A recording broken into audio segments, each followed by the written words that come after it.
म यस्तो गीत गाउँछु दुई आजबाट हलमा, तर पल शाह समीक्षा अधिकारीले बलात्कारको आरोप लगाएर उजुरी दिएपछि एकाएक फरार। प्रहरीले खोजेको खोजै अहिलेसम्म पत्ता लगाउन सकेन। कुन कुनाबाट स्टाटस लेख्दैछन् पल शाह।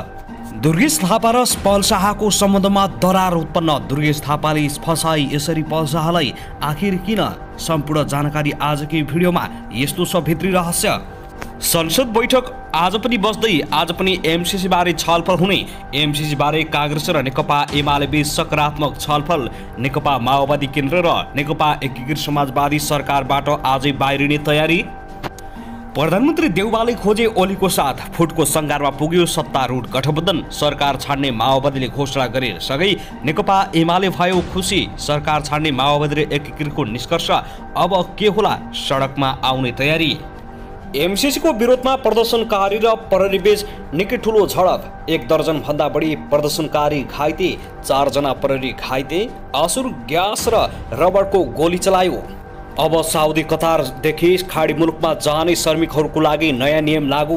यी नियम लागू नगरे अब खाडी देशमा जान नपाइने। पछिल्लो समयमा खाडीमा जानेहरू ठगिएपछि सरकारले गर्यो यति ठुलो घोषणा। प्रहरीको जवाफी फायरिङमा एक भारतीय गाँजा तस्करको ठाउँ मृत्यु।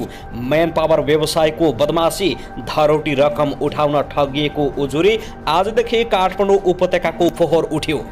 अझै पनि रोकिएको छैन भारतीय ज्यादती। अझै पनि रोकिएको छैन भारतबाट विषादी मुक्त तरकारी र फलफुल नेपाल आउन। जङ्गली हात्ती जङ्गलमा मृत फेला। परीक्षाको पर्खाइमा बसेका विद्यार्थीहरूलाई निकै ठुलो खबर। यी परीक्षा कहिलेबाट हुँदैछन्? कक्षा 12 को परीक्षा र एसई परीक्षाबारे आयो यति ठुलो खबर। लोकसेवा आयोगको परीक्षा अर्को कार्यतालिका नआउन्जेलसम्म स्थगित। खैरो हिरण सहित 2 जना प्रहरीको फन्दामा। चाबेल मालपोतका खरिददार सहित 3 जना घुस सहित ठाउँको ठाउँ पक्राउ। एमसीसी विरुद्धको प्रदर्शनमा 1 जना आन्दोलनकारी निकै गम्भीर घाइते। टिप्पर पल्टिँदा 2 जनाको मृत्यु, 2 जना घाइते। कोरोना संक्रमणको जोखिम घटेसँगै स्कुलमा नियमित कक्षा सञ्चालन बारे छिट्टै निर्णय हुने शिक्षा मन्त्रालयको निर्णय। परीक्षाबारे आयो ठुलो खबर। यी परीक्षाहरू स्थगित गरियो र अन्ततः गठबन्धन फुटाएर आजै एमसीसी पास गर्ने एमाले अध्यक्ष केपी शर्मा ओली र प्रधानमन्त्री देउबाको अन्तिम घोषणा। माओवादी र एकीकृत समाजवादीका अध्यक्षहरू सडकमा उत्रिने। अब हेर्नुहोस् पुरा समाचार।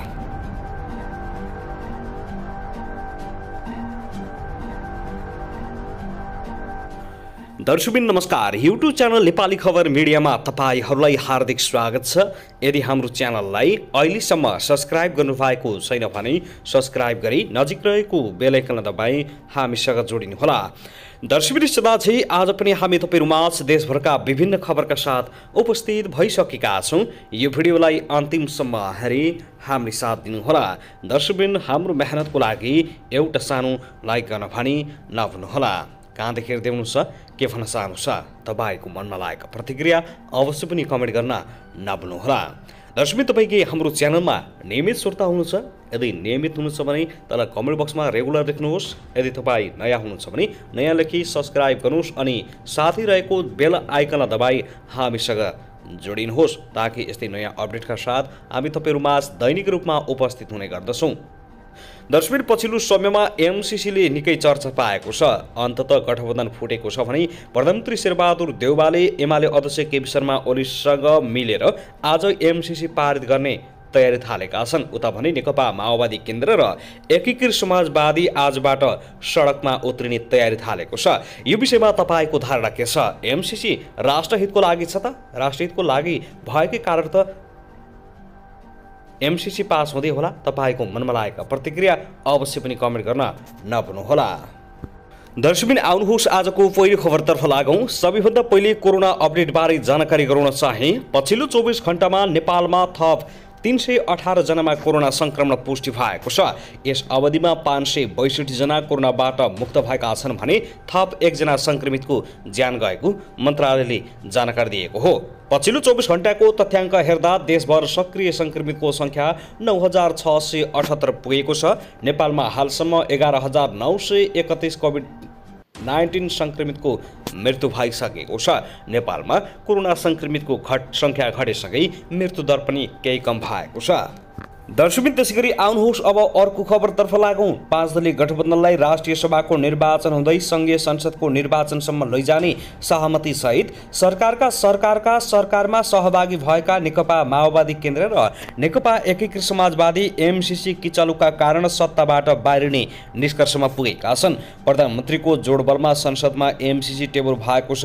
प्रधानमन्त्री शेरबहादुर देउबा र उनको दल नेपाली काङ्ग्रेस संसदमा छलफल गरी एमसीसी पारित गराउने पक्षमा उभिएका छन्। तर सच्चा साझेदार माओवादी केन्द्र र नेकपा यसले सदनमा एमसीसी निर्णयार्थ प्रस्तुत भई विपक्षमा मत दिने निर्णय गरेका थिए। सरकारमै बसेर सरकारकै प्रस्तावको विपक्षमा उभिनु नैतिक मूल्य र मान्यता विपरीत हुने भएकाले ती दुई दल भावी दिनमा गठबन्धन कायम रहने गरी सरकारबाट बाहिर निस्कने निष्कर्षमा पुगेका हुन्। सरकारमै बसेर सरकारले ल्याएको प्रस्तावको विपक्षमा मत दिनु उपयुक्त होइन। एमसीसीमा मतदान हुने अवस्था आए सरकारबाट बाहिरिने निष्कर्ष निकालेका हौँ। माओवादी केन्द्रका एक उच्च नेताले भने नेकपा माओवादी केन्द्रले एमसीसी सदनमा निर्णयार्थ पेश भई विपक्षमा मतदान गर्ने निर्णय गरिसकेको छ। सरकारबाट बाहिरिएर विपक्षमा मतदान गर्ने तयारी यी दुई दलको रहेको माओवादीका ती नेताले बताएका छन्। तर नेकपा यसका प्रवक्ता एवं उपमहासचिव जगन्नाथ खतिवड़ाले यस्तो निर्णय नभइसकेको बताएका छन्। पार्टीले एमसीसीको विपक्षमा मतदान गर्ने निर्णय गरेको जानकारी दिएका छन्। तत्काल सरकारबाट बाहिरिने विषयमा निर्णय भएको छ। आज नै हामी सरकारबाट बाहिरिन्छौँ होला। नेकपा एमाले र नेपाली काङ्ग्रेस मिलेर एमसीसी पास गर्ने भएपछि हाम्रो सरकारमा बस्नुको औचित्य छैन। दर्शकबिन त्यसैगरी आउनुहोस् अब अर्को खबरतर्फ लागौँ। कोभिड-19 का कारण लकडाउन भएको करिब 1 महिनापछि यतिखेर देशभरिकै विद्यालय खुलेका छन्। तर अधिकांशमा नियमित नभई आलो पालो प्रणालीबाट मात्रै पठन पाठन भइरहेको छ। कोरोना संक्रमण तीव्र गतिमा बढेकै कारण गत पुस 27 गतेदेखि माघ मसन्तसम्म सबै शैक्षिक संस्था बन्द रहेका थिए। कोरोना संक्रमण दर घट्दै गएपछि सरकारले फागुन 1 गतिबाट आलो पालो प्रणालीबाट कक्षा सञ्चालन गर्न अनुमति दिएको छ। सरकारले 12 वर्ष माथिको उमेर समूहको हकमा नियमित र 12 वर्ष मुनिका विद्यार्थीका हकमा आलो पालो प्रणालीबाट मात्रै कक्षा सञ्चालन गर्न भनेको छ। सोही निर्देशन अनुसार स्कुलहरूले पनि आलो पालो प्रणालीबाट अध्यापन गराइरहेका छन्। केही समय यता कोरोना संक्रमण हातै घटेको छ। मंगलबार 476 जनामा संक्रमण पुष्टि भएको थियो भने बुधबार 312 जनामा कोरोना संक्रमण पुष्टि भएको थियो। त्यस्तै बुधबार 2 जनाको मृत्यु भएको थियो भने बिहीबार 1 जनाको मृत्यु भएको छ।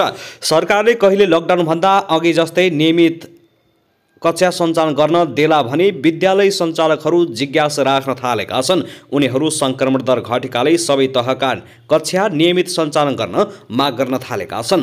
निजी तथा आवासीय विद्यालय अर्गनाइजेसन नेपाल व्यापसङ्घका केन्द्रीय अध्यक्ष टिकाराम पुरीले परिस्थिति सामान्य बन्दै गएकाले पहिले जस्तै नियमित सञ्चालन गर्दा उत्तम हुने जानकारी गराएका छन्। उनी भन्छन्, कोरोनाका कारण 2077 र 78 को शैक्षिक सत्र बिग्रिएको छ। सिकाइ र उपलब्धि भएको छैन। त्यसैले अब समग्र शैक्षिक सत्र सकेसम्म 2079 नसकिए 80 सालसम्ममा पुरानै लयमा फर्काउन शिक्षक र सरकार लागि परेको उनले बताएका छन्। दर्शकबिन त्यसैगरी आउनुहोस् अब अर्को खबरतर्फ लागौँ। नायक पल शाहले आज बिहान अडियो सार्वजनिक गर्दै अरूको उक्साहाटमा गाएका समीक्षा अधिकारी आफू विरुद्ध लागेको बताएका छन्। उनले दुर्गेश थापा, सरोज ओली, कृष्ण जोशी र सम्राट चौलागाईले समीक्षालाई उकासेको आरोप लगाएका हुन्। पलले सार्वजनिक गरेको अडियोमा केही व्यक्तिले समीक्षालाई सुझाव दिइरहेका छन्। दुर्गेश थापा लगायतले पललाई पठाउने म्यासेज के लेख्ने र कसरी लेख्ने सुझाव दिइरहेको सुन्न सकिन्छ। पलले आफूहरूलाई पनि धोका दिएको भन्दै उनीहरूले समीक्षासँग पललाई झुकाउने उपाय झुकिरहेको अडियोमा सुझाइरहेको अडियोमा सुनिन्छ। अडियोमा दुर्गेश थापा र उनका साथीहरूसँगै समीक्षा पललाई कसरी झुकाउन सकिन्छ भन्दै त्यसबारे विभिन्न उपाय लगाइरहेको देखिएको छ।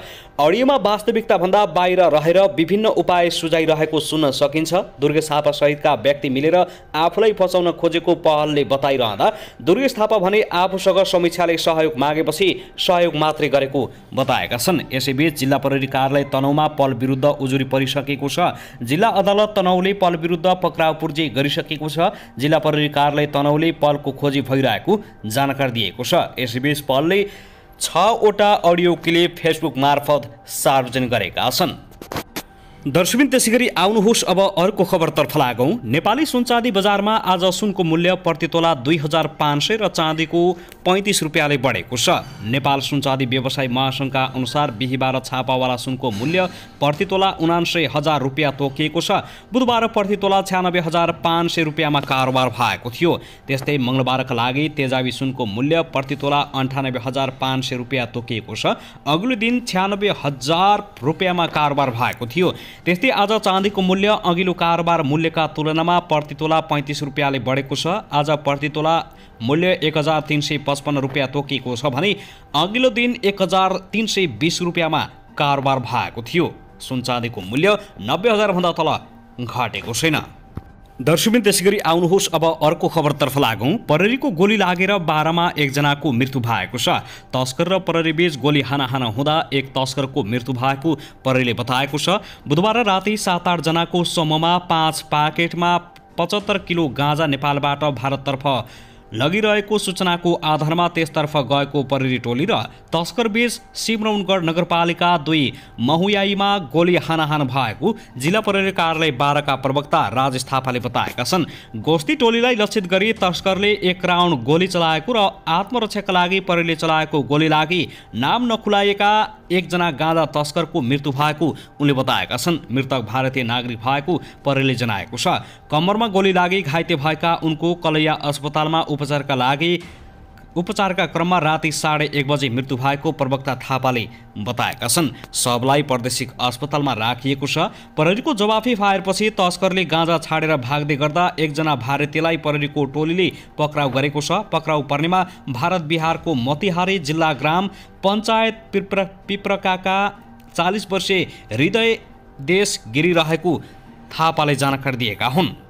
साथै आउनुहोस् अब अर्को खबरतर्फ लागौँ। वरिष्ठ लोकायुक्त जयनन्द लामाको आज अन्तिम संस्कार गरिँदैछ। हिजो बिहान निधन भएका लामाको आज स्वयमीमा बौद्ध परम्परा अनुसार अन्तिम संस्कार गरिने परिवारले जनाएको हो। त्यसअघि लामालाई अन्तिम श्रद्धाञ्जलीका लागि नेपाल प्रज्ञा प्रतिष्ठानमा राखिएको थियो। बिहान 10:30 बजेदेखि 12:30 बजेसम्म श्रद्धाञ्जलीका लागि नेपाल संस्कृति संस्थान राष्ट्रिय नाचघर जमलमा राखिएको तामाङ कलाकार सङ्घका अध्यक्ष विश्व दोङले जानकारी दिएका छन्। उनको हिजो बिहान भक्तपुरको कौशलटारमा रहेको आफ्नै निवासमा निधन भएको थियो। सिन्धुपाल्चोक 12 विषयमा जन्मेका वरिष्ठ लोकगायक लामाको थुप्रै लोकगीत चर्चे छन्। 100 भन्दा बढी चलचित्र र टेलिचलचित्रमा समेत उनले अभिनय गरेका छन्।